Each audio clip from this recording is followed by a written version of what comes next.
नमस्कार साथियों, मेरा नाम है एस भारती और आप देख रहे हैं मध्य निषेध का सीरीज बैच। और हम लोग जो है आज प्रश्न करेंगे कहां से। कल जो है थोड़ा सा बाधित हो चुकी थी, नेट में जो है प्रॉब्लम की वजह से जो है प्रश्न पूरा नहीं हुआ। चलिए कोई बात नहीं, जहां हम लोग छोड़े थे वहीं से जो है प्रश्न आज कवर करेंगे। और प्रश्न हम लोगों के पास है आज कहां से, तो 201 नंबर से लेके 236 नंबर तक प्रश्न है ना। सभी चीज सही है, आवाज सब पूरी तरह से क्लियर है, बिल्कुल सही है ना। आप लोगों का देख रहे आवाज सब, चलिए सही है है ना। आप लोग कमेंट करेंगे, यदि आप लोग जुड़ चुके होंगे और नोटिफिकेशन मिल चुका होगा तो आप लोग जो है सीधे तौर पर जो है कमेंट करेंगे, जो भी बातें करना चाहते हैं कर सकते हैं, है ना। चलिए आज करें प्रश्न स्टार्ट। आ रहे हैं, जुड़ रहे हैं आप लोग, सब कोई बताएंगे।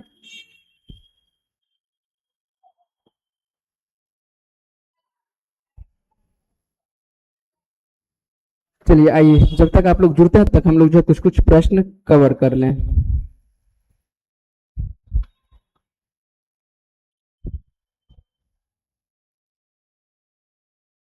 और प्रश्न यहीं से छोड़े थे। हो सकता है कि यदि लास्ट प्रश्न में यदि दिक्कत का सामना करना होगा तो हम लोग यहाँ पर लगभग हो सकता है कि आवाज क्लियर नहीं पहुंचाता, तो यही से हम लोग प्रश्न कवर करते हैं।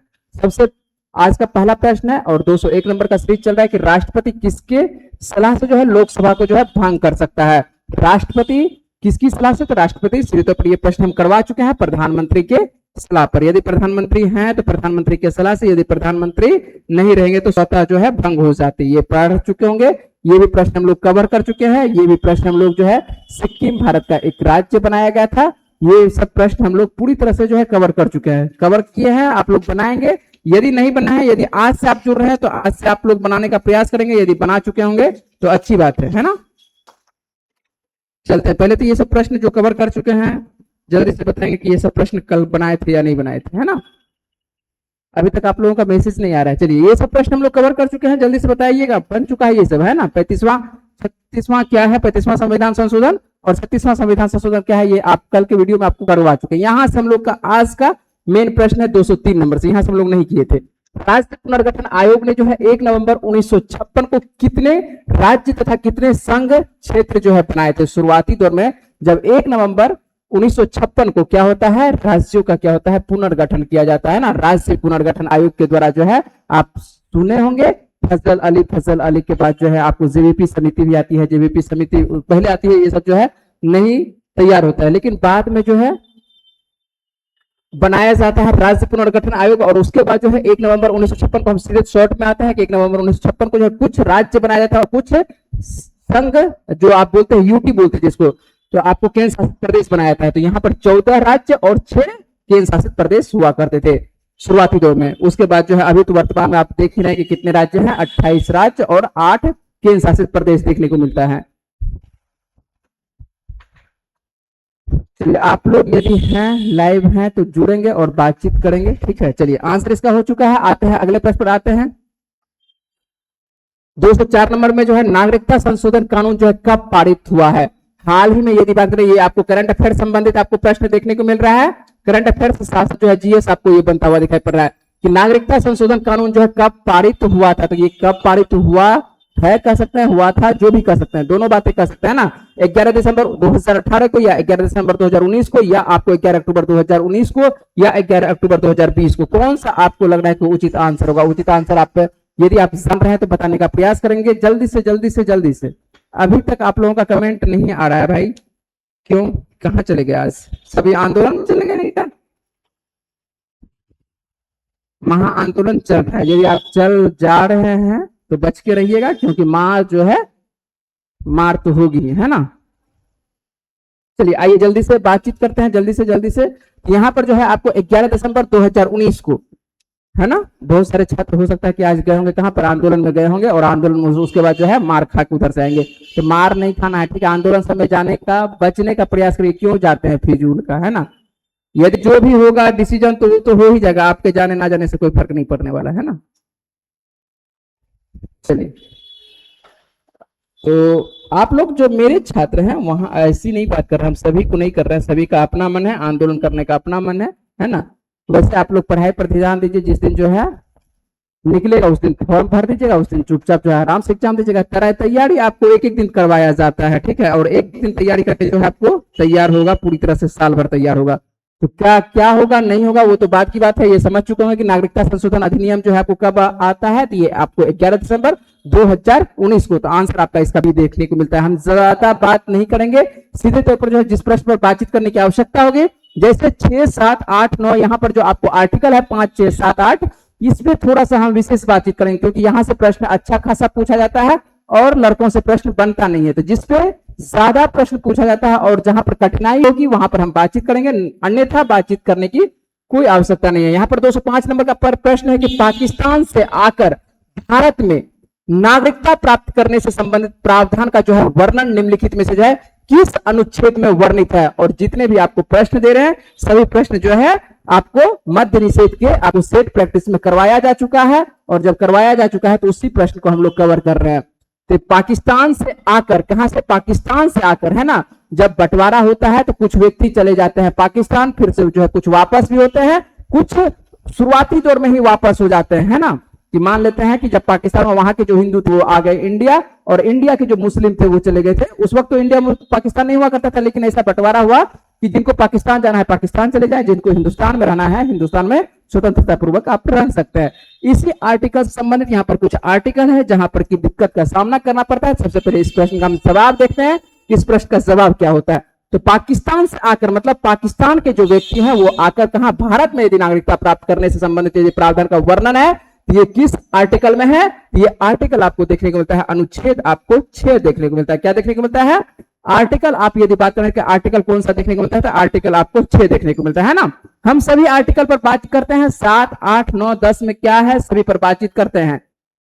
आप यदि बात करें कि नागरिकता संबंधित आपको देखने को मिलता है, ये कहां से देखने को मिलता है, आपको 5 से 11 देखने को मिलता है ना। ये जो आर्टिकल आप कर सकते हैं, आर्टिकल नागरिकता संबंधित कहां, नागरिकता कहां है, 5 से आपको 11 में दिया गया है। आइए बातचीत कर लेते हैं, कुछ आर्टिकल हम लोग जल्दी से बातचीत कर लेते हैं। आप लोग सब रिवीजन करवा रहे हैं कि आर्टिकल 5 में क्या है। तो 5 में तो स्वाभाविक बात है कि जिसका जन्म भारत में हुआ है, जिनके माता पिता किसी भी तरह से जो है भारत में जन्म, भारत में मतलब कि कोई ना कोई इनके जन्म लेने वाले दादा परदादा माता पिता में से कोई है भारत के रहने वाले हैं, तो वो व्यक्ति क्या है सीधे तौर पर जो है उनको भारत का नागरिकता प्राप्त हो जाता है। इसमें किसी प्रकार का कोई बाधा ही ना, है ना, कि भारत में रहने वाले जो है और जन्म लेने वाले सभी लोगों को जो है नागरिकता दी गई है। ठीक है, सीधी सी बात है कि हम लोगों को नागरिकता, जन्म भारत में हुआ है, माता पिता भारत के हैं, तो स्वाभाविक बात है सभी का हम लोग का जो है नागरिकता 5 आर्टिकल से मिला हुआ है। यदि बात है अनुच्छेद 6 में क्या कहता है, अभी 6 ही आंसर बन रहा था हम लोग का। 6 में थोड़ा सा विशेष बात करते हैं, क्योंकि स्वतंत्रता से पहले विभाजन और प्रवास हुआ था, मतलब कि विभाजन होती है, कुछ आदमी इधर उधर हो जा रहा है ना, इसलिए अनुच्छेद 6 जो आपको देखने को मिलता है, यह प्रावधान किया गया है इसमें कि जो कोई भी 19 जुलाई 1949, ध्यान रखिएगा, 19 जुलाई 1949 से पहले भारत में आया था और वह स्वतः ही भारतीय नागरिक बन जाएगा।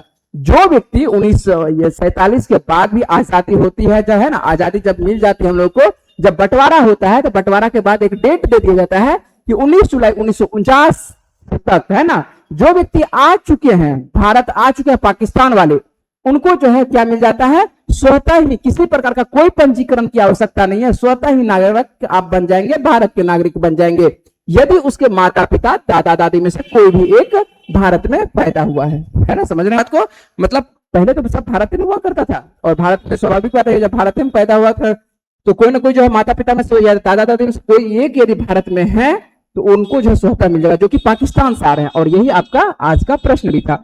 साथ भी हम लोग जल्दी से देख लेते हैं, थोड़ा सा जो है यहाँ पर आपको कठिन लगेगा। जो लोग 1 मार्च 1947 के बाद, क्या बोल रहे हैं, 1 मार्च 1947 के बाद पाकिस्तान चले गए, यहां से कहां चले गए, पाकिस्तान चले गए, लेकिन होती क्या है, बाद में पुनर्वास परमिट पर जो है वापस लौट आए। हो सकता है उनको मन नहीं लगा वहां पर, है ना, किसी भी कारण से, तो जब वहां पर मान के गए तो लेकिन पछताने लगे, लेकिन बाद में क्या होता है, पुनर्वास परमिट पर जो है वापस वो लौट आते हैं, कहां, वापस लौट आते हैं भारत में, उन्हें जो है नागरिकता के दायरे में शामिल किया गया। समझ रहे हैं बात को। 1 मार्च 1947 के बाद यहां से कहां चले जा रहे हैं, पाकिस्तान चले गए, लेकिन वहां पर उनको किसी भी कारण से जो है वो पुनर्वास परमिट पर जो है आते हैं, वापस लौट आते हैं, उनको पाकिस्तान में मन नहीं लगता है, तो उन्हें भी नागरिकता के दायरे में शामिल किया गया है। लेकिन ऐसे लौटने वाले व्यक्तियों को जो है भारत का नागरिक बनने के लिए भारत सरकार के द्वारा निर्धारित नियमों और पंजीकरण प्रक्रियाओं का क्या करवाना होगा, पालन करवाना होगा। समझ रहे हैं बात को। एक तो ऐसे व्यक्ति हैं 6 नंबर में कौन है कि जो मान के चले वहां पर थे, कोई भी थे, उनको डायरेक्ट इतने डेट में पहले आप चले आते हैं तो आप स्वतः भारत के नागरिक बन जाएंगे, किसी प्रकार का कोई आपको पंजीकरण करवाने की आवश्यकता नहीं है ना। और ऐसे व्यक्ति जो कि यहां से तो चले गए पाकिस्तान, लेकिन फिर वहां पर मन नहीं लगा तो वो वापस लौटे, मतलब एक बार गए फिर वापस लौटे, साथ वाले है ना, तो गए साथ निभाले लेकिन साथ निभा नहीं पाए है ना, तो वो वापस लौटते हैं और वापस लौटते हैं तो फिर से भारत में नागरिक बनते हैं, लेकिन इनको पंजीकरण करवाना और जो सरकारी नियम कानून है उनको पालन करना आवश्यक हो जाता है। यदि बात करें 8 नंबर का, थोड़ा सा बात कर लेते हैं है ना, थोड़ा सा घबराइए नहीं कि भारत से बाहर रहने वाले कोई भी भारतीय मूल के व्यक्ति जिनका जन्म भारत में हुआ हो, जिसके माता पिता या दादा दादी में से कोई एक भारत में पैदा हुआ हो, भारतीय राजनयिक मिशन के साथ स्वयं भारतीय नागरिक के रूप में पंजीकृत करा सकते हैं। ऐसे भी कोई व्यक्ति हो सकता है क्या कि वो भारत है ना, भारत से बाहर रहने वाला कोई भी भारतीय मूल का जो कि भारत में नहीं रह रहा है, भारतीय मूल का है कि उसके दादा परदादा में से कोई ना कोई जो है भारत के नागरिक थे, और वैसे बच्चे का जन्म आप भारत में मान के चलिए कि जिसका जन्म भारत में हुआ हो या जिसके माता पिता या दादा दादी कोई भी एक भारत का नागरिक है, वह जो है स्वयं कहाँ का मिल जाएगा, उसको जो है पंजीकृत कर सकते हैं आप कहां पर, भारत के नागरिक के रूप में। थोड़ा सा ये मान के चलिए कि क्या है 8 नंबर में कि भारत का तो नागरिक आसानी से बन सकते हैं भारतीय, लेकिन मूल के कहना है कहीं ना कहीं जो है पहले भारत में कोई ना कोई रहता था, ठीक है, तो वो भी नागरिक बन सकते हैं पंजीकृत करा करके।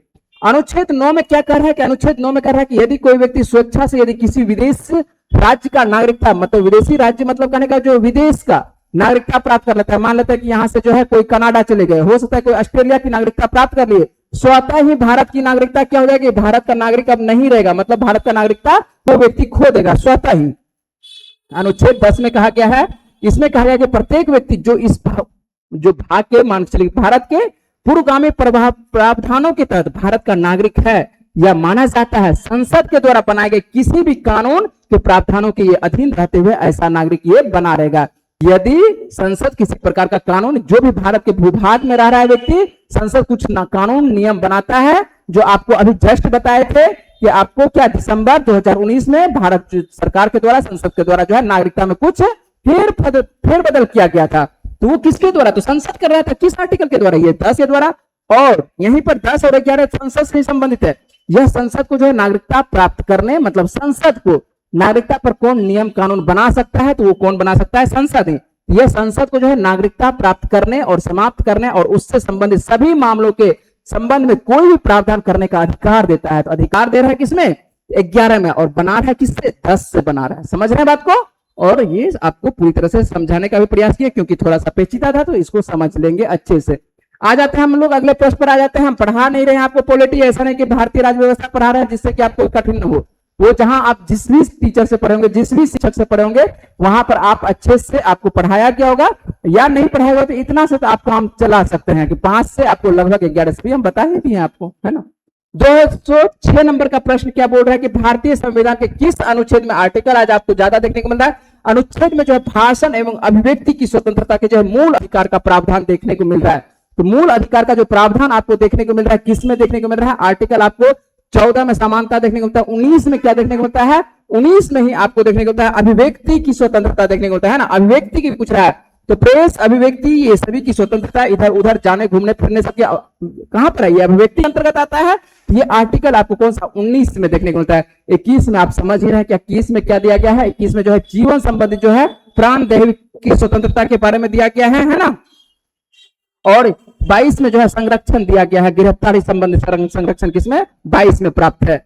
यहीं पर लेते हैं अगला प्रश्न। अगला प्रश्न जल्दी जल्दी बातचीत कर लेते हैं कि आपको मौलिक अधिकारों की सूची, ये भी आपको भारतीय राज्य व्यवस्था से कि मौलिक अधिकारों की सूची में जो है संपत्ति का अधिकार किसके शासनकाल में निकाल दिया गया था। पहले संपत्ति का जो अधिकार हुआ करता था, मूल अधिकार हुआ करता था, लेकिन मूल अधिकार से इसको जो है बाहर कर देता है। कब बाहर करता है, ये आप पढ़े होंगे 44वां संवैधानिक संशोधन 1978 के द्वारा। कब, ये 44वां संवैधानिक संशोधन 1978। और बात करेंगे कि 77 से लेके 79 तक, 77 से लेके 1977 से लेके 1979 तक किसकी सरकार रहती है? तो 1977 से लेकर 1979 तक किसकी सरकार आती है? मोरारजी देसाई की सरकार रहती है। और यहाँ पर आंसर बन जाएगा हम लोगों का डी नंबर प्रश्न बनता हुआ दिखाई पड़ रहा है।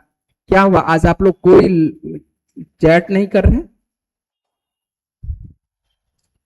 चैट कर सकते हैं यदि आप कुछ पूछना चाहते हैं, कुछ बातें करना चाहते हैं और साथ साथ यदि जवाब देना चाहते हैं तो आप लोग जवाब दे सकते हैं ना।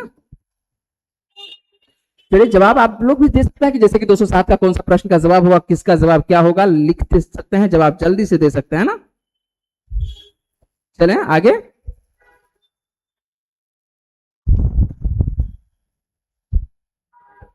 चलिए, क्या हुआ, सभी कोई आज आंदोलन में ही भिड़े हुए हैं क्या? क्या आंदोलन वाला सब वीडियो देख रहे हैं? चलिए यहाँ पर आते हैं, जो देख रहे हैं देखिए, जो जा रहे हैं कमेंट आज आ रहा है कि जो कमेंट तो नहीं कर सकते, मेरे व्हाट्सएप पर आ रहा है डायरेक्ट कि क्लास आज नहीं आएंगे, और मैसेज आ रहा है कि हम जो है कहाँ जा रहे हैं, जा रहे हैं आंदोलन में। तो जाइए, मार खाने के लिए, मार खाने का जब मन ही है तो मार खाने का कौन मना कर सकता है? जाइए मार खा के आइएगा, है ना। और उसके बाद जो है आज जो है इंपॉर्टेंट हम चैप्टर खींच देंगे, ठीक है। इंपॉर्टेंट खींचने का मतलब यह है कि इंपॉर्टेंट चैप्टर जो है हम आज खत्म कर देंगे। आज जो है आपको नॉर्थ अमेरिका का जो है चैप्टर स्टार्ट कर रहे हैं वर्ल्ड ज्योग्राफी में, तो नॉर्थ अमेरिका हम आपको पढ़ा देंगे। उसके बाद जो है न्यूट्रिशन हम पढ़ा देंगे, किसमें? आपको साइंस में पढ़ा देंगे। तो ये आपका यदि छूटेगा तो आप जानेंगे, और पीडीएफ भी आज प्रोवाइड नहीं करेंगे। तो आप ध्यान रखिएगा, जो छात्र यदि देख रहे हैं वीडियो, जो आते हैं, क्लास की बात है ना, जो पूछ रहे हैं कि हम जा रहे हैं आंदोलन में, तो जाइए आंदोलन में। मना कौन किया है? मना किसी प्रकार का नहीं है, जहां जाना है जाइए। अगला प्रश्न है कि आपको पेंसिलिन है ना, पेंसिलिन जो है, पेंसिलिन का आविष्कार किसने किया है ना, ये प्रश्न जो है आप देखने को मिलता है। यहाँ पेंसिलिन का है, तो पेंसिलिन, चलिए ठीक है। प्रश्न जो है यहाँ पर देखिए, यहाँ पर है आपको एंटीबायोटिक का है ना, पेंसिलिन जो है एंटीबायोटिक के बारे में बात कर रहा है। तो एंटीबायोटिक आपको जो पेंसिलिन देखने को मिलता है, और ये पेंसिलियम से, कवक से तैयार किया जा रहा है। तो और कवक से तब तैयार किया गया, इसकी आविष्कार किसके द्वारा किया जा रहा है? ये किया जा रहा है अलेक्जेंडर फ्लेमिंग के द्वारा, है ना। ये एंटीबायोटिक के बारे में पूछा है, भारत का जो है प्रथम एंटीबायोटिक जो किसके द्वारा प्रदान किया गया है या बनाया गया है? ये पेंसिलिन बनाया गया था। वो पेंसिल नहीं है, ये पेंसिलिन है, जो कि कवक के द्वारा तैयार किया जाता है, और यह जो है अलेक्जेंडर फ्लेमिंग के द्वारा। ये पढ़े होंगे आप लोग, बायोलॉजी में भी पढ़े होंगे।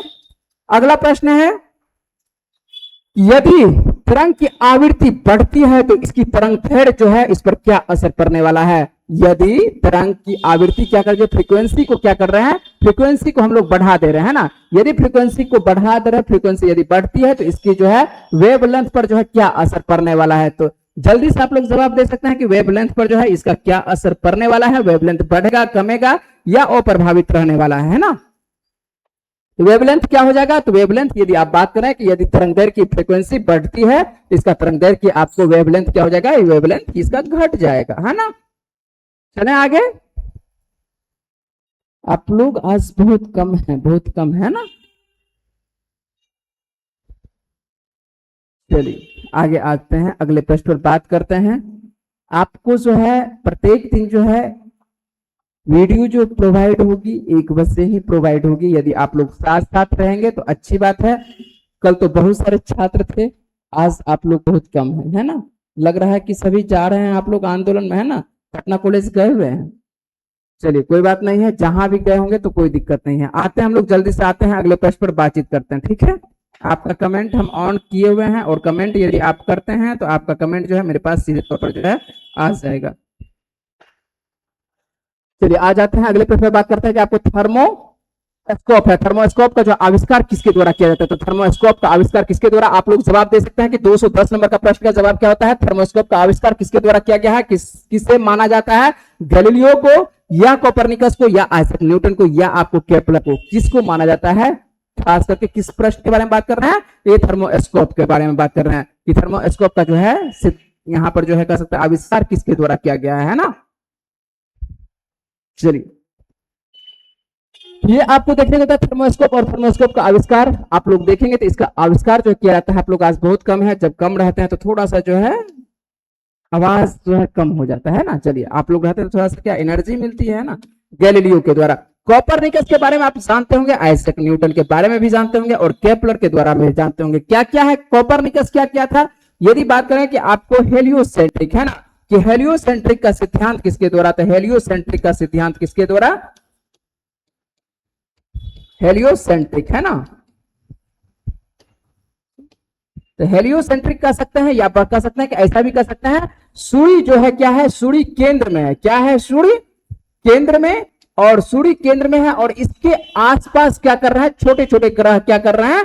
चक्कर काट रहे हैं। तो सूर्य क्या है? बीच में है और इसके आसपास, मतलब कि ये कौन सा दिया है सिद्धांत? ये कोपरनिकस। ग्रहों की गति के बारे में बात कर रहे हैं कि ग्रहों का गति कौन दिया है? तो ग्रहों की गति के बारे में कौन बताते हैं?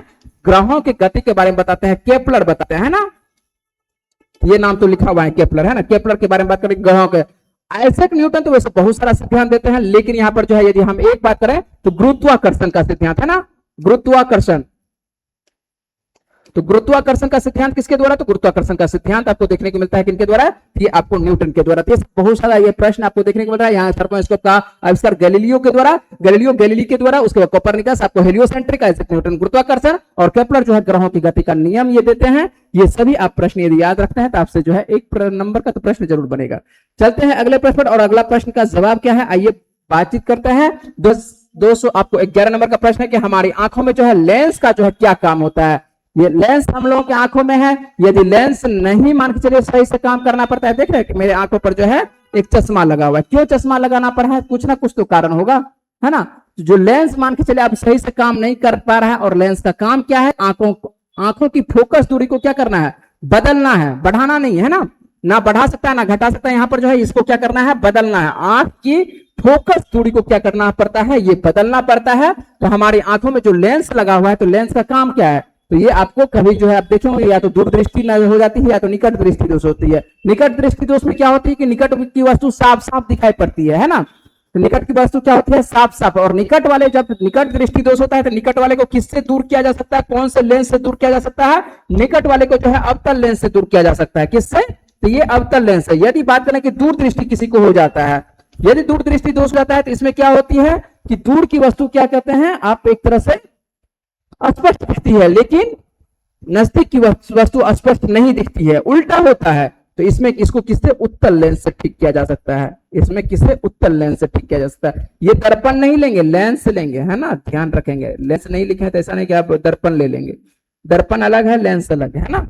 ये आपको निकट दृष्टि दोष और निकट दृष्टि को दोष, अब 3 अक्षर का है तो 4 अक्षर का ये बनेगा। 2 अक्षर का ये है तो 3 अक्षर का ये बनेगा। तो इस तरह से भी बना सकते हैं। यदि आप कभी भूल जाते हैं, हमारी आंखों में क्या होती है? लेंस क्या करते हैं? फोकस दूरी को बदलने का ये काम करती है।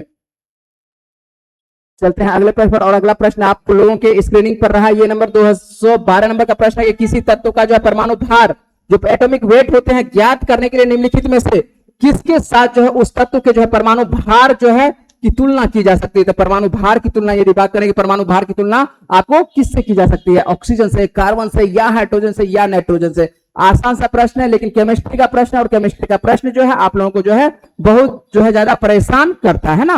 तो यहां पर यदि बात करें तो यहां पर आपको देखने को मिलेगा क्या?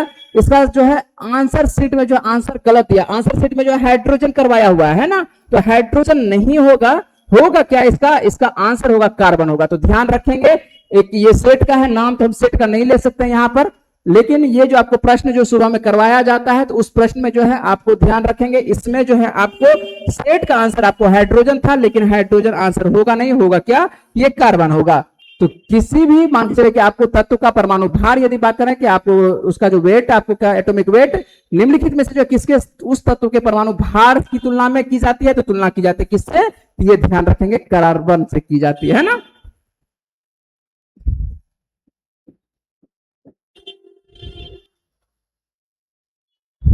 चलें, आप लोग आ रहे हैं? चलिए, आज कुछ तो छात्र आए हैं लेकिन कमेंट अभी तक नहीं कर रहे हैं। कमेंट करेंगे बाबू, यदि आप जुड़ रहे हैं मद निषेध वाले सीरीज से तो आप कमेंट करेंगे। और हम लोग जो है सीरीज को बढ़ाते रह रहे हैं ना, धीरे धीरे आपको एक प्रश्न में बहुत सारे जवाब सीखने को मिलता है। जब तक हम लोगों का एग्जाम आने वाले दिनों में, जब भी एग्जाम होगा जून जुलाई, जब तक, तो आपको कुछ ना कुछ प्रश्न, आपको इंपॉर्टेंट प्रश्न कवर करवाते रहेंगे, जिससे क्या होगा कि आपका तैयारी, यदि आप कहीं पे भी तैयारी करते हैं तो आपको थोड़ा सा मेरे द्वारा जो है हेल्प मिल सके आपको इस सेट में, ठीक है।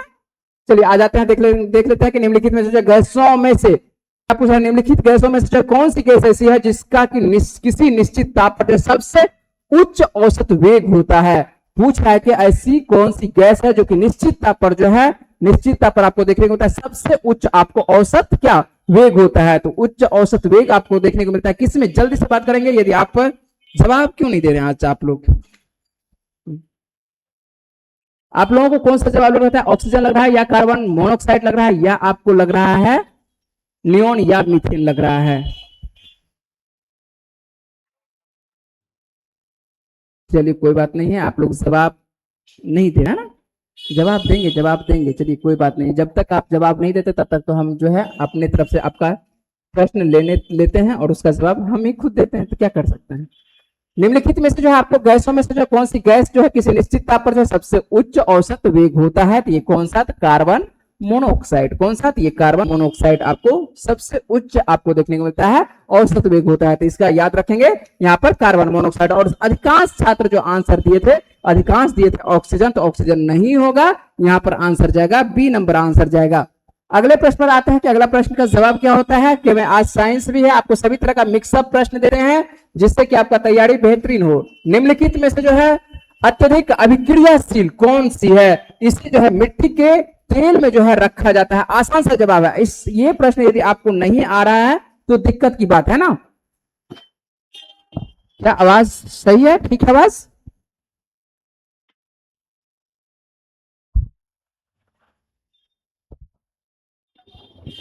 चलेंगे, बताएंगे, जल्दी से बताएंगे, है ना। समय हो चुका है आपका, भी है समय कुछ क्लास में आने में। चलिए आइए जल्दी से यहाँ पर जो है निम्नलिखित में से बात करें कि निम्नलिखित में से अत्यधिक आपको अभिक्रियाशील कौन सी आपको गैस, यहाँ सॉरी गैस पूछ रहे हैं, यहाँ कौन सी आपको क्या हो जाएगा, ये धातु ऐसे हो जाएगा यहाँ पर, ये कौन सी आपको देखने को मिल रहा है सबसे अभिक्रियाशील।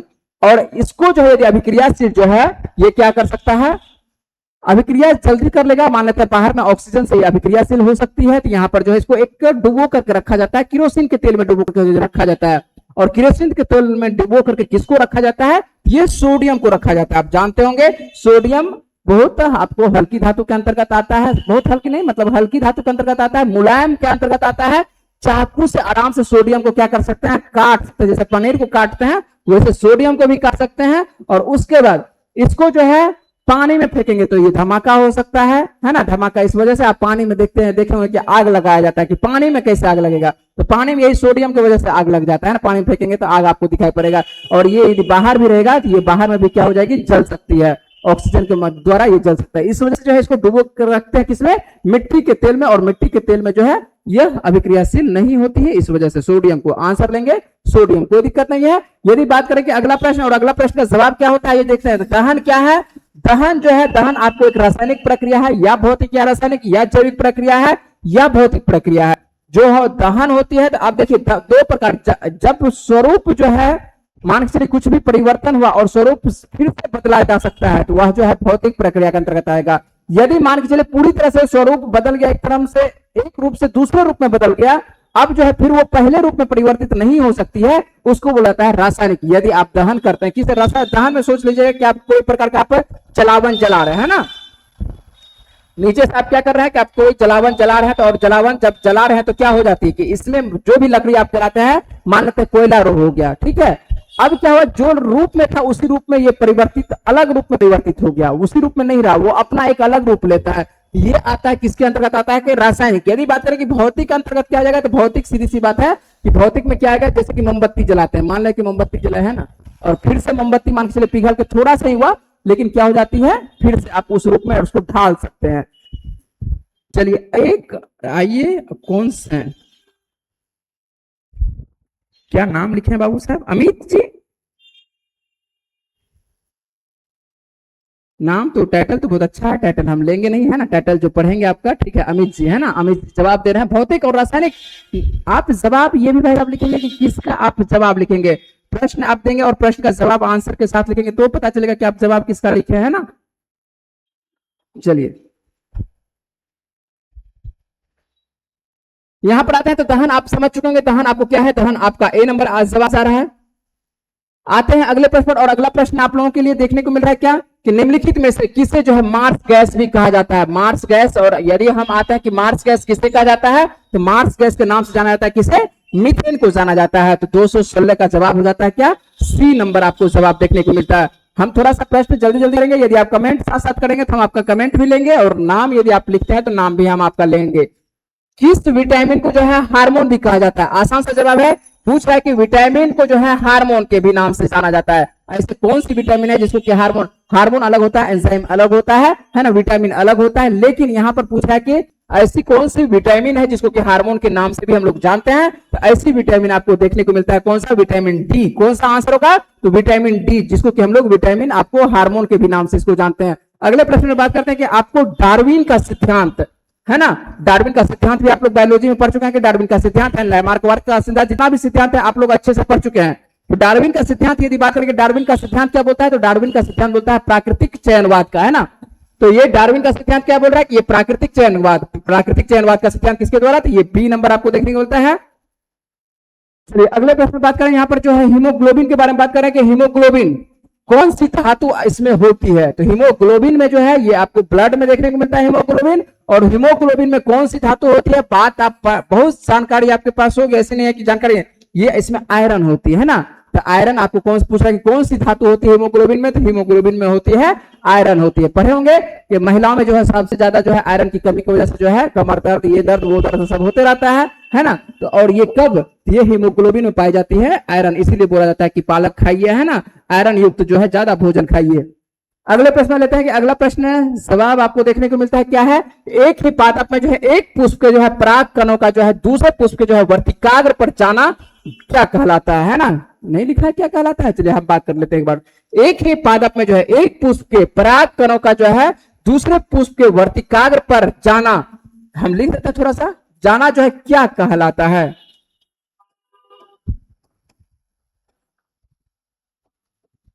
क्या कहलाता है ना, इस प्रश्न को ऐसे समझ सकते हैं कि एक पुष्प है, ठीक है, मान लेते हैं कि आपको एक पुष्प है, एक पुष्प है, ठीक है, एक पादप है ना, एक मान के चले के पादप है, एक पुष्प परागकणों का, तो एक ही आपको क्या देखने को मिल रहा है, एक ही मान के चले के वृक्ष है, और एक वृक्ष में क्या हो सकता है, तो ऐसा हो सकता है कि आपको एक वृक्ष में दो आपको फूल हो सकता है कि नहीं हो सकता है, हो सकता है, ठीक है, और यहां पर भी हो सकता है। और पूछ रहा है कि एक ही पादप मतलब वृक्ष क्या है, एक है, और एक पुष्प के, बहुत सारे प्रश्न, बहुत सारे छात्र इस प्रश्न को गलत किए हैं, बायोलॉजी का प्रश्न है, कौन सा अच्छा है, यदि आप जवाब देते हैं तो आपका जवाब हम देखने का प्रयास करेंगे। गौतम जी क्या लिखे हैं, जी सर,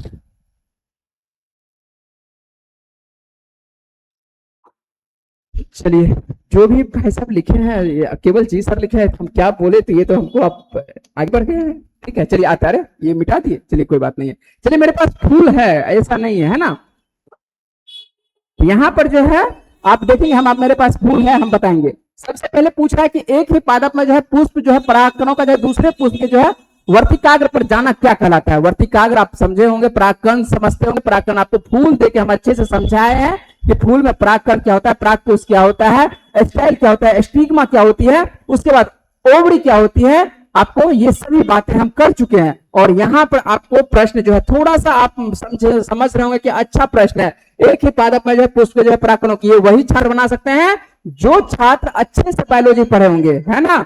यदि बायोलॉजी पढ़े होंगे जाके वैसे जगह पर कि जहां पर कि जो है केवल हंसी मजाक और लड़की पर जो है कमेंट करके पढ़ाया जाता है, तो नहीं बनने वाला है ये प्रश्न, है ना, देखेंगे आप। और आपको देख रहे हैं ना कि ये सेट में पूछा गया है, यदि आपको भरोसा ना हो तो मेरे पास ये सेट है, ठीक है, और सेट आपको बार बार दे देते हैं कि यही सेट आपको जो है करवाते हैं, और सुबह में जो छात्र देते हैं तो वो तो आपको कर चुके होंगे, और इससे जो महत्वपूर्ण प्रश्न है वो हम करवा देते हैं आप लोगों को। यहां पर देखते हैं कि आपको एक ही पादप में जो है आपको पुष्प के जो है परागकणों का जो है दूसरे पुष्प के वर्तिकाग्र पर जाना क्या कहलाता है, ये कहलाता है गिटोनोगोमी कहलाता है ना, गिटोनोगोमी कहलाता है। और गिटोनोगोमी क्या होती है नहीं होती है हम समझाने का आपको प्रयास करते हैं, एक लाइन में समझ जाएंगे, ऐसा नहीं कि कुछ रॉकेट साइंस है नहीं समझ सकते हैं, है ना, आसानी से समझते हैं। मेरे पास एक फूल है, इस फूल को जो है आप भी फूल ही है ना, कुछ कुछ छात्र फूल की तरह होते हैं कि धूप में जो है मुरझा जाएंगे, कैसे जाएंगे पढ़ने के लिए, दोपहर के छात्र जो है अभी आने में जो है कतराते हैं कि कैसे जाएंगे, धूप इतनी धूप है कि हम तो मुरझा जाएंगे, तो मुरझा जाएंगे तो भाई कोई सो भी रहा है ना, दोपहर में बहुत सारे छात्र सो रहे हैं, तो सोने वाले को कुछ कह नहीं सकते हैं। यदि आप सोने का थोड़ा सा त्याग करके यदि आप पढ़ाई कर लेते हैं तो आप जो है तब और उससे आगे होंगे। आइए मेरे पास जो है आपको तीन आपको देखने को मिल रहा है, ऑटोनोगेमी देखने को मिल रहा है, गिटोनोगेमी। आंसर यही बन रहा था, आपको कौन सा बन रहा था आंसर? तो आंसर आपका बन रहा था गिटोनोगेमी बन रहा था, जबकि आपको एक है ज़ेनोगेमी। क्या होती है ये सभी हम आपको बताते हैं, ठीक है। पहले आपका हम कमेंट देख लेते हैं कि यदि आप कमेंट कर रहे हैं तो अच्छी बात है, यदि कमेंट नहीं कर रहे हैं तो आपको कमेंट करिए, ठीक है। हम तो यही बोलेंगे कि कमेंट करिए, है ना।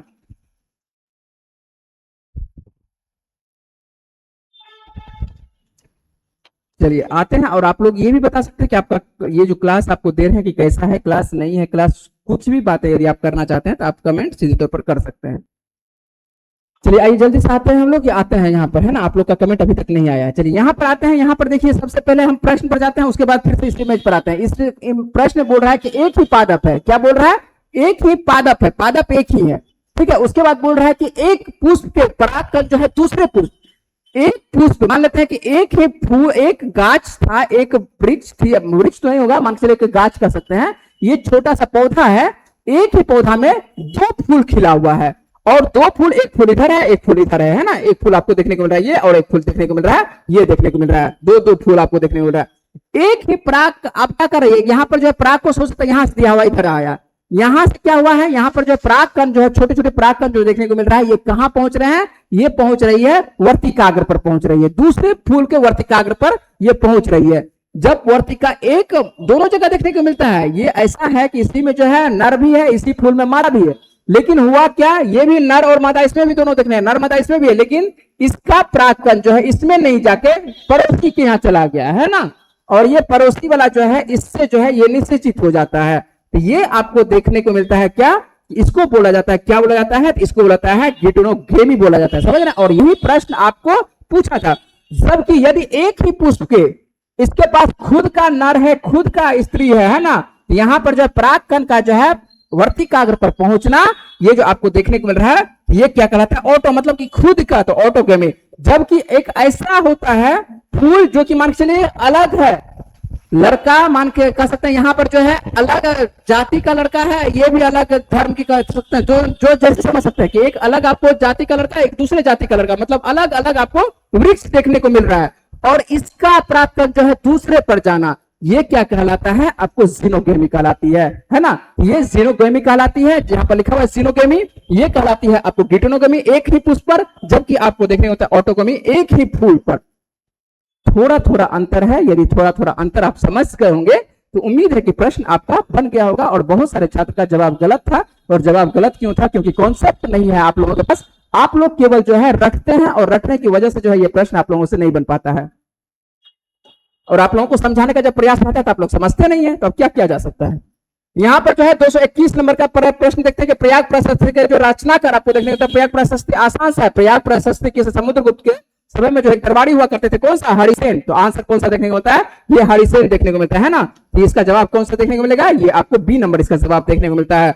अगले प्रश्न पर आते हैं, और अगला प्रश्न का जवाब देखिएगा कौन सा जवाब है। इसका आंसर कुछ अब हिस्ट्री से प्रश्न आ रहा है। निम्नलिखित में से कौन बंगाल में अस्थायी बंदोबस्त, और अस्थायी बंदोबस्त में यहाँ पर जो है लड़का जो कंफ्यूज हो गया कि कॉर्नवालिस पर है, कॉर्नवालिस पर है ना, कि जवाब ये प्रश्न ही गलत है ना।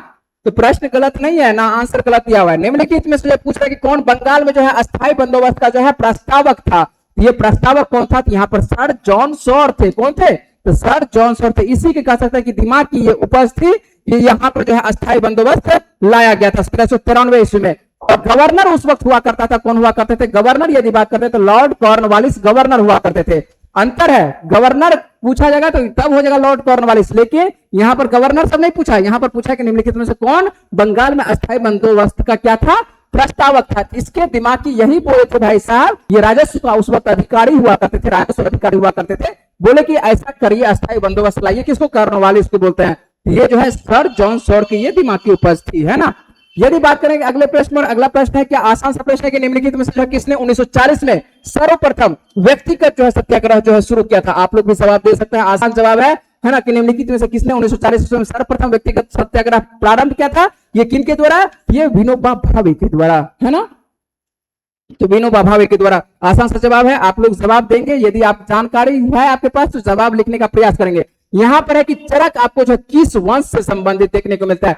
चरक पढ़े होंगे कि चरक संहिता, है ना। तो चरक जो आपको देखने को मिलता है किस वंश से आपको ये संबंध, मतलब किस राजा के ये दरबार में हुआ करते थे, ऐसा भी कह सकते हैं, या किस वंश के ये दरबार में हुआ करते थे। जल्दी से जल्दी से जल्दी से, तो ये आपको देखने को मिलता है कहां पर, तो चरक जो है कुषाण वंश से ये संबंधित देखने को होता है। चरक किससे, तो ये चरक जो है कुषाण वंश से संबंधित आपको देखने को होता है। आंसर इसका डी नंबर आपको देखने को मिलेगा।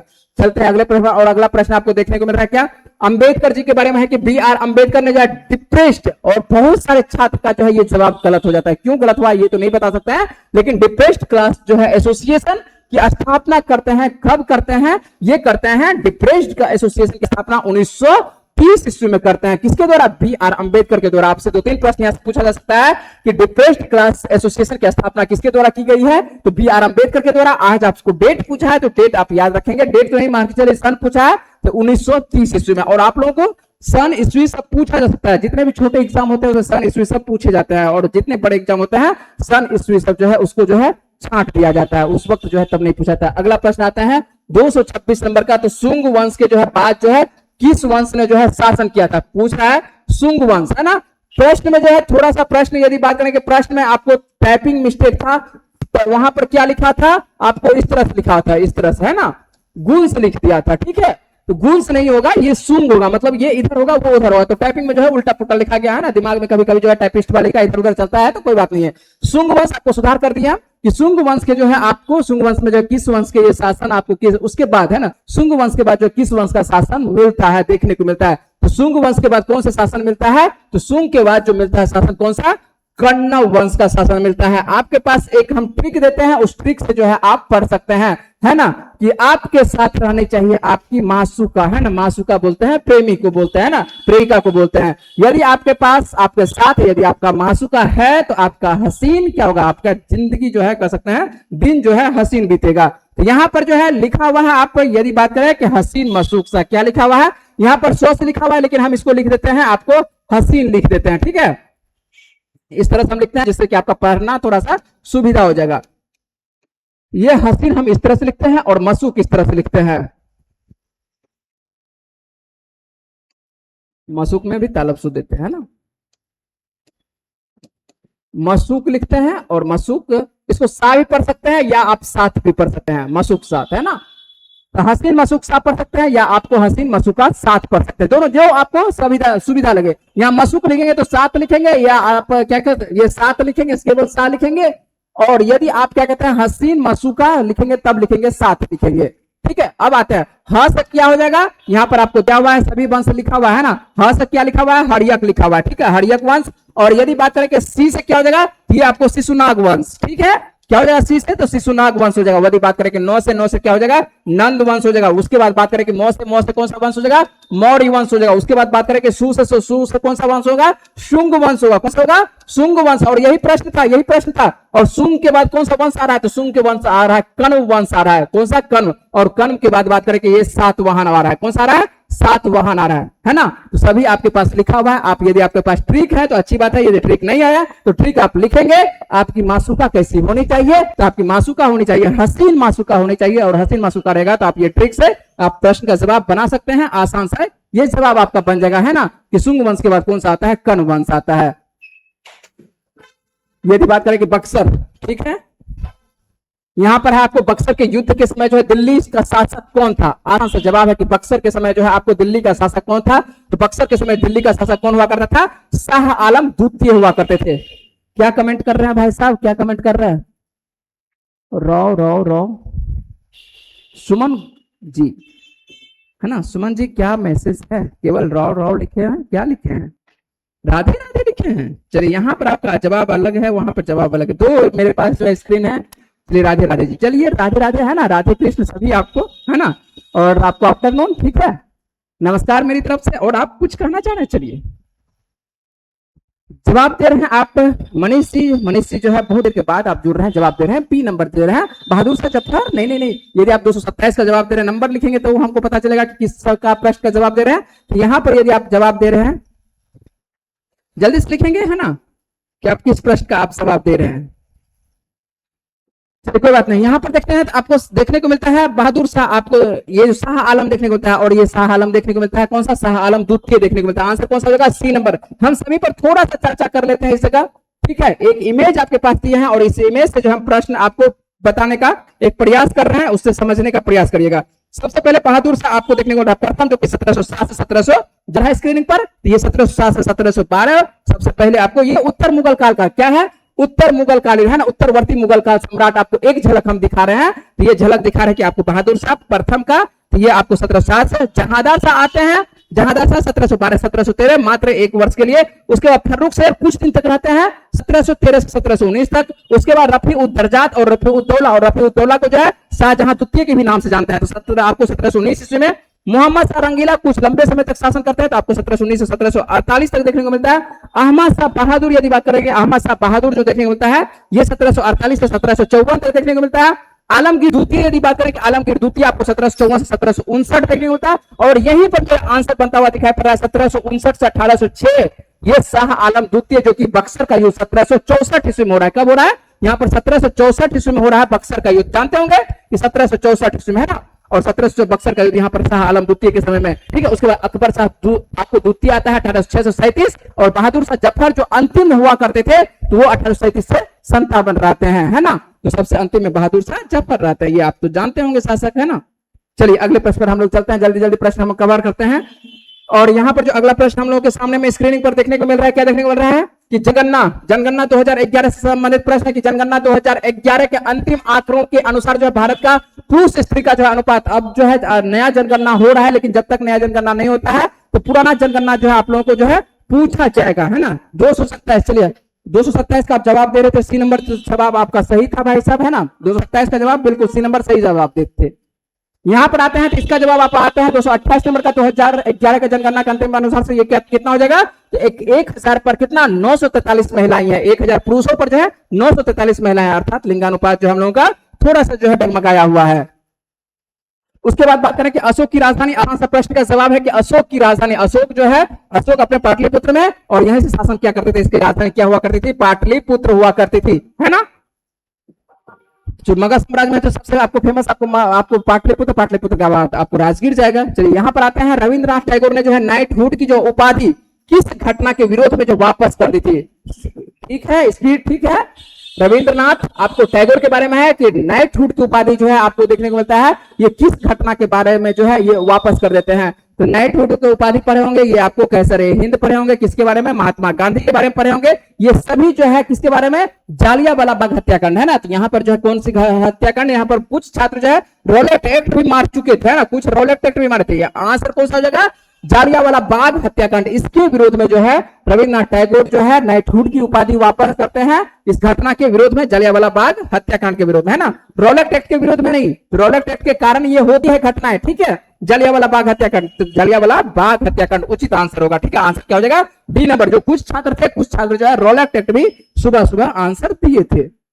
चलिए आते हैं अगले प्रश्न पर बात करते हैं कि अगला प्रश्न का जवाब क्या है। जनसंख्या की दृष्टि से जो है भारत में जो है बिहार का क्रम बताइए। आप तो अभी है आज प्रश्न नहीं भेजे थे, बताइएगा आप, है ना, तब तक आप ही बताइए, है ना।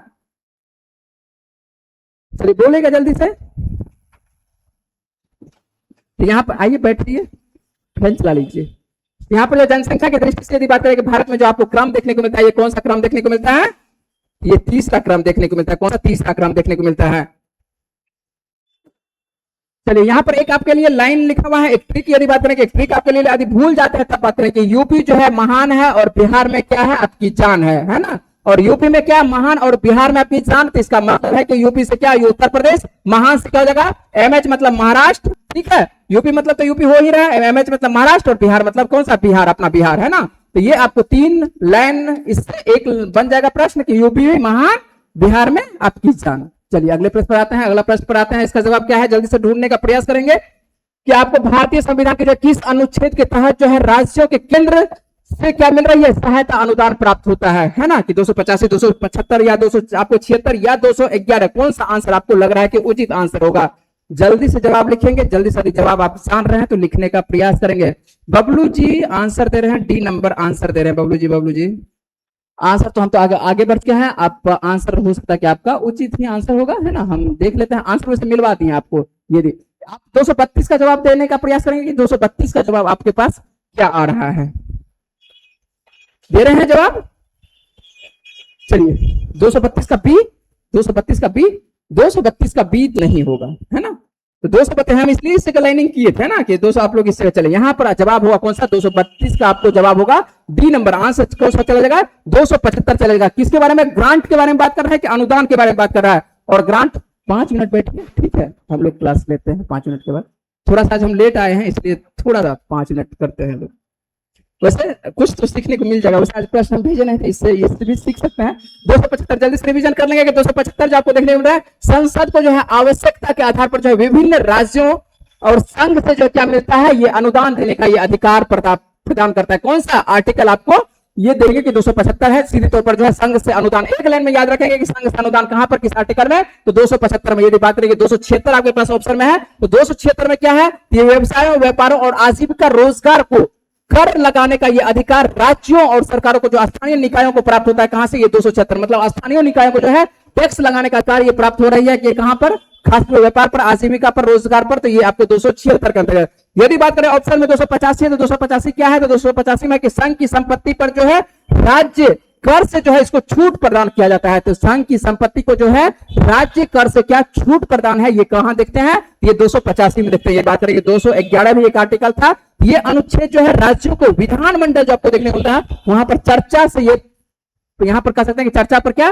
प्रतिबंधित से संबंधित, मतलब कि यहां पर जो सुप्रीम कोर्ट सब जो है यहां पर किसी प्रकार का जो है हस्तक्षेप नहीं कर सकता है। जो वहां पर विधानमंडल, विधानसभा में क्या होगी, चर्चाएं होगी, तो उस पर जो है प्रतिबंधित किया गया है। अगला प्रश्न लेते हैं कि अगला प्रश्न है आसान सा जवाब है आपको, ठीक है। यदि हवा और लेना चाहते हैं तो उस रूम में जा सकते हैं, बैठ सकते हैं, ठीक है।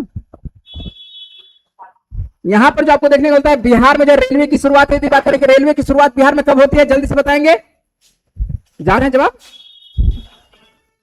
यहां पर आपको रेलवे की देखने को मिलता है, रेलवे आपको 1860 से 62 में देखते हो। यदि बात करें पहली बार बिहार में कहां से कहां चला था, तो पटना से कहां, तो पटना से गया, जो कि दिल्ली रूट वाला है, आपको पटना से गया वाला। तो यहां पर आपको पहली बार जो है रेलवे, जब कोलकाता से दिल्ली पहुंच रही थी रेलवे, तो यही ट्रैक तैयार हो रही थी पटना से गया वाला, तो 1860 से 62 में। और ये जो आपको ट्रेन देखने को मिलता है, थोड़ा सा छोट का ये ट्रेन देखने को मिलता है, यही ट्रेन अपने बिहार में पहली बार यही ट्रेन चला था 1860 से आपको 62 में। और उसके बाद कहां पर, तो पटना से ये गया देखने को मिलता है। उसके बाद लेते हैं अगला प्रश्न, लेते हैं कि आपको 1835 ईस्वी में जो पहला आपको जिला जो है स्कूल पूछ रहा है कि जिला स्कूल आपको कहां पर खोला गया था।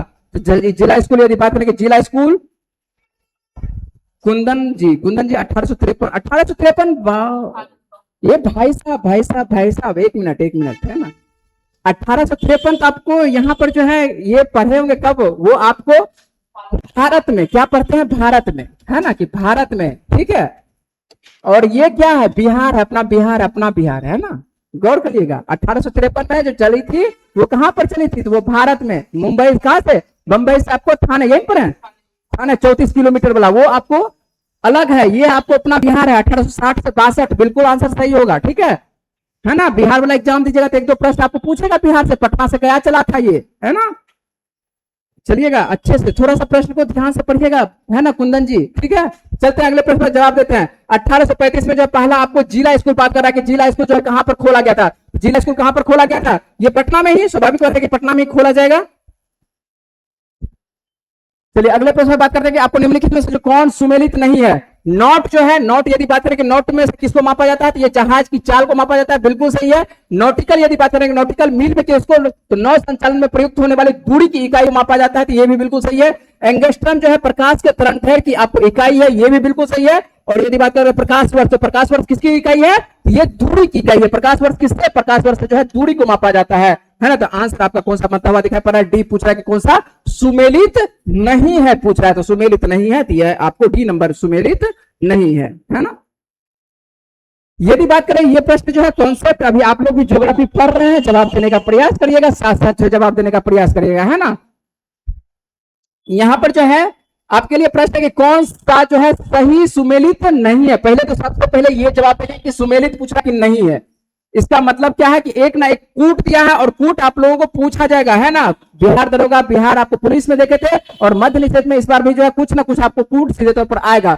और ये वैसे किसी भी परीक्षा में, आने वाले दिनों में किसी परीक्षा में आपको पूछा जाता है, महत्वपूर्ण प्रश्न है। और बेंगुएला की जलधारा किस प्रकार की जलधारा है, ठंडी या गर्म, तो बेंगुएला जो है देखेंगे हम लोग किस प्रकार की जलधारा है, ये आपको ठंडी जलधारा है। बिल्कुल आपको बेंगोला ठीक है। यदि बात करें कि कैनाडी और कैनाडी, यदि बात करें कि कैनाडी किस प्रकार की जलधारा है, तो कैनाडी जो किस प्रकार की जलधारा है, ये आपको ठंडी जलधारा। किस प्रकार की जलधारा है, ये ठंडी जलधारा है। मतलब ये क्या है, आपका गलत है, ये तो आपका सही है। यदि बात करें यहाँ पे जो अगुड़हास देखने को मिलता है, अगुड़हास क्या है, तो ये गर्म है, बिल्कुल ये सही है, ये सही है, ये सही है ना। यदि बात करें कि हमबोल्ट, हमबोल्ट जो है पेरू के तट पर यदि देखने को मिलता है, ये किस प्रकार की है, ये ठंडी है। तो कौन सा एक आपको गलत है, ये भी सही है, ये भी सही है, ये आपके लिए गलत है। कैनाडी जो है गर्म जलधारा, तो ये इसका मतलब आंसर कौन सा बन रहा है, तो आपको बी नंबर क्या है, ये सही नहीं है इसका आंसर। हम लोग जो है इसको थोड़ा सा इमेज से देखेंगे और इसको जो है मैप पर देखेंगे, जिससे कि आपका कॉन्सेप्ट जो है क्लियर होगा। वैसे आप लोगों को पढ़ाएंगे, अभी समय है इसमें, और इसी वजह से देख रहे हैं कि प्रश्न पूछता है या नहीं पूछता है, आप लोग अपना जवाब ढूंढ सकते हैं। अब देखेंगे सभी प्रश्न को हम लोग जल्दी जल्दी देखेंगे। यहाँ पर जो सबसे पहले क्या है, बेंगुएला। कौन सा है, बेंगुएला जलधारा। तो बेंगुएला किस प्रकार की है, ठंडी जलधारा है या नहीं है, आप देखेंगे कि ठंडी है या नहीं है। अब देखिए आपको कहां पर चलती है, ये भी दिखा देते हैं कि बेंगुएला कहां पर चलती है। आप देखिएगा अफ्रीका जो आपको देखने को मिल रहा है, ये जो आपको देखने को मिल रहा है अफ्रीका, अफ्रीका को अच्छे से गौर से देखिएगा, ये अफ्रीका का तट है या नहीं है ना। अफ्रीका नीचे वाला अफ्रीका देखना, और अफ्रीका से देखिएगा कि ये नीचे से एक जलधारा ऊपर की ओर जा रही है, नीचे से जब भी ऊपर जाएगा तो क्या होगा, ठंडी जलधारा होती है। ये आपको अफ्रीका के तट पर देखने को मिल रहा है, ये ठंडी जलधारा। तो बेंगुएला करंट आपको किस प्रकार की ठंडी जलधारा, वहां पर भी ठंडी लिखा हुआ था। यदि बात करें कि यहीं पर जस्ट इसके विपरीत साइड में जो ऊपर नीचे आ रही है, मेडागास्कर से नीचे चल रही है, अगुड़हास, और अगुड़हास किस प्रकार की है, जब रेड रहेगा तो ये क्या है, गर्म जलधारा देखने को मिलेगा। वहीं पर बात करें, यदि बात करें कि कनाडी जलधारा था, कि कनाडी आपके लिए किताब में लिखा था क्या, मतलब प्रश्न में था कि गर्म, लेकिन होती क्या है, ठंडी।